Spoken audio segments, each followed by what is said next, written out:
Raymond Nelson, September 2, 1921, June 1, 1981, was bureau chief of the Providence Journal and Evening Bulletin and later a member of the staff of Senator Claiborne Pell.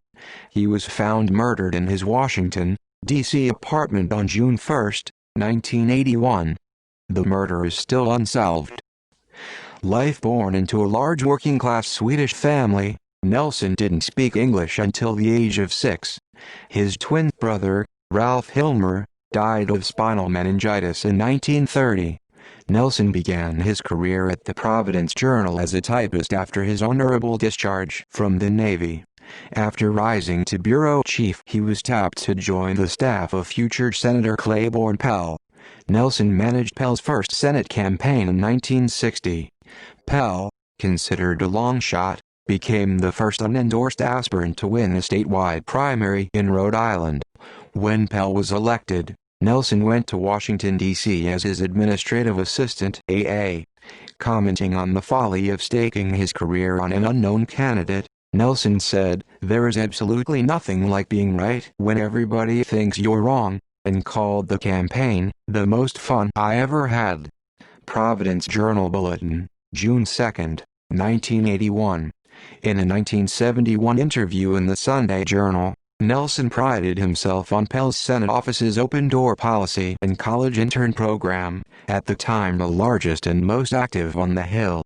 The article declared Nelson as a nice guy and a tough guy, and he knows when to be which.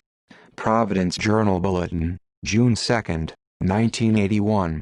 Nelson's influence on the early drafting of federally funded college aid, later known as the Pell Grants, is detailed in G. Wayne Miller's biography on Pell, An Uncommon Man.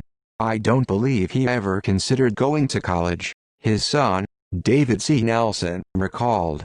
He had both admiration and disdain for higher education, believing he was as smart as any college graduate. This may have been a class thing, because he identified himself as a peasant, and my grandfather referred to the upper crust as a bunch of crumbs held together by a little dough. They almost lost their home several times during the Depression and were very traumatized during that period. Recognizing the complexities of the new world that his children would inherit convinced Nelson of the value of a college degree, and he brought that perspective to his boss in their discussions. Like Pell, Nelson saw a model in the GI Bill. Page 156, An Uncommon Man. In 1974, Nelson abruptly left Pell's office and joined the staff of the Senate Committee on Rules and Administration. Pell appointed another member of his staff, Paul Goulding, as his new AA. Providence Journal Bulletin, April 10, 1974. Nelson was seemingly a happily married family man with 3 children and a home in Bethesda, Maryland. In 1976, he openly declared himself a gay man and left his suburban home to live in the city. He remained good friends with his wife, whom he never divorced, and maintained contact with his children. Death. Nelson was found murdered amid scattered newspapers and magazines in his apartment near Catholic University in Washington, D.C. at 701 Quincy Street, NE, on June 1, 1981. The reported murder weapon was a large office typewriter. On the floor of the Senate, the day after the murder, Senator Pell said, "There is probably no other Senate employee known to more of us than Ray Nelson."